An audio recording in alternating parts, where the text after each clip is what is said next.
Fleming es mi ídolo. Literalmente si me dedico a la ciencia es por este desgraciado. Es el científico que vi cuando era niño y que quise ser. Pero su historia, aunque contada en muchos videos, no suele ser explicada con todas las cosas que llevaron a su descubrimiento y a la creación de lo que hoy llamamos antibióticos. Así que pónganse cómodos, tráiganse algo que les suba sus niveles de dopamina porque en este video abordaremos el origen de los antibióticos. El humano ha intentado enfrentarse a las enfermedades que lo acechan desde hace bastante tiempo. El problema que muchas veces hubo es que se creía que estas enfermedades eran provocadas por seres malignos, mal de ojo, al aire y otras cosas que evidentemente se relacionan con aspectos espirituales. Aunque muchas veces esto han sido puras patrañas y han terminado más bien desviviendo a bastantes personas en el proceso, también es cierto que en otros casos se han encontrado remedios o soluciones a través de estos. Un ejemplo de esto es lo que se llama pan de preñada, donde las personas dejaban panes húmedos en alguna esquina para que se llenaran de moho y así al comérselos evitaban o eliminaban la fiebre de las mujeres embarazadas. Aquí ya vamos observando que hay especies de hongos con la capacidad de atacar a los microorganismos y qué curioso mencionarlo porque si alguien se dio cuenta de esto fue Alexander Fleming. Durante los años 20 y 30 se estuvo buscando algún elemento antiinfeccioso en el Hospital St. Mary de Londres. En aquel laboratorio se encontraría un joven Fleming con una dedicación absoluta a lo que hacía. Este médico repetía cuantas veces fuese necesario un mismo experimento hasta comprobar su eficacia o su resultado negativo. En su mesa tenía varias placas Petri. Aquí colocaba un caldo de cultivo compuesto por una clase de gelatina muy nutritiva. Sobre cada una de estas placas se colocaba una pequeña porción de material infectado procedente de enfermos, como lo es la sangre o la mucosa. Estas placas así preparadas se colocaban en una clase de estufa llamada actualmente incubadora, donde normalmente la temperatura se ponía a 37 grados Celsius, que es una temperatura ideal para el crecimiento de bacterias. Tras ciertos días estas placas se revisaban y se observaban los microbios que se habían criado. A estos microbios se les insertaba la sustancia a la que se le quería analizar su efectividad. Este patrón se repitió incontables veces, sin muchos avances en realidad. Sin embargo, un día Fleming se levantó enfermo y ya sin saber qué probar tiró parte de su secreción nasal a los microbios. Al cabo de unas horas el joven encontraría la mayoría de microbios destruidos. Probó este experimento varias veces, incluyendo saliva y lágrimas, y obtuvo los mismos resultados. Había descubierto la lisocima.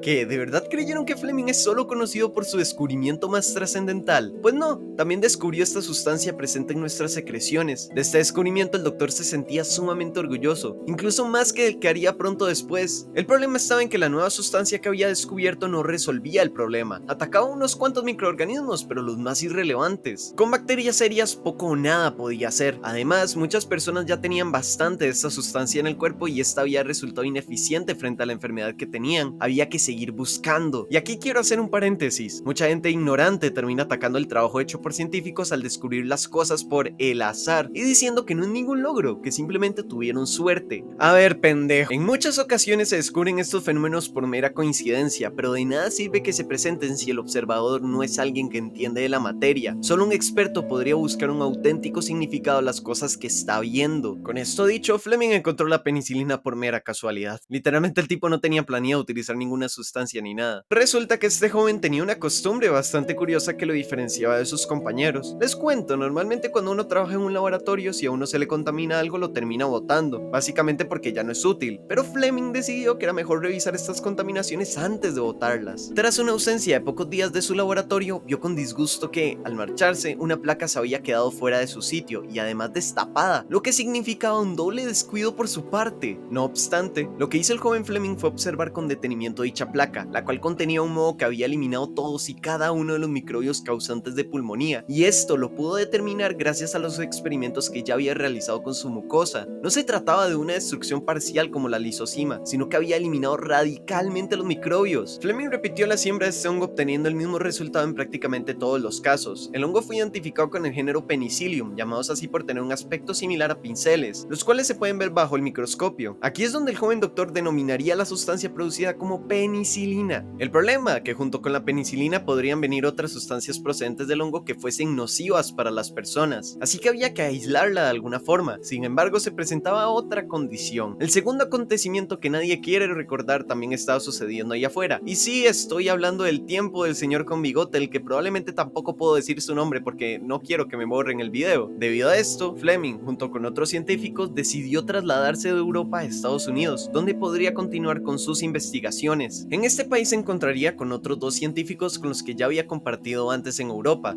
Ernst Chain, y Howard Florey. juntos, con una gran tecnología en manos, pudieron purificar la penicilina y así salvar a miles de personas implicadas en el conflicto que se estaba dando. A pesar de ello, la historia no siempre es generosa con sus protagonistas. Tanto Shane como Florey serían olvidados cuando se habla de la penicilina, incluso cuando los tres fueron llamados para el premio Nobel en 1945. Fleming fue aclamado por miles de personas. Su popularidad no tenía nada que ver con política, simplemente había gran admiración por aquel sujeto que había salvado a tantas vidas. La era de los antibióticos acababa de empezar. Es verdad que antes de la penicilina vendrían otros antibióticos, pero las propiedades de este en concreto fueron las primeras en descubrirse, hasta donde se sabe, porque además hay rumores de que hubieron como otras dos personas que descubrieron sus efectos mucho antes que Fleming. Muy bonita la historia, ¿no? Sin embargo, no todo es color de rosas. Este antibiótico es curioso, curiosamente caro, porque su producción era absurdamente escasa. Era sumamente difícil obtenerlo y mucha gente llegaba a alterarlo para poder ganar más dinero, diluyendo sus propiedades antimicrobianas. Además, ya a día de hoy sabemos lo complicado que está siendo el tema de las superbacterias y su resistencia a los antibióticos, lo que está complicando los tratamientos contra estos organismos. De todos modos, todavía tenemos unos 30 años más donde nos van a seguir ayudando a sobrevivir contra las múltiples enfermedades bacterianas que hay por ahí. Ay, pero a mí nunca me han recetado antibiótico. No, desgraciados, y a mí tampoco, pero ¿qué tal si se le recetó a un familiar o alguna persona cercana que te iba a contagiar? Uno nunca sabe, en serio. En fin, eso sería por el día de hoy. Pero, ¿te has preguntado si hay hongos marinos? Te dejo este video aquí, donde te explico características de este increíble mundo. Si llegaron hasta aquí, les doy las gracias, de verdad. Si les gustó este video, no olviden dejar su like, y si les interesa más el mundo fúngico, no olviden suscribirse al canal. Nos vemos en el siguiente video. ¡Hasta la próxima!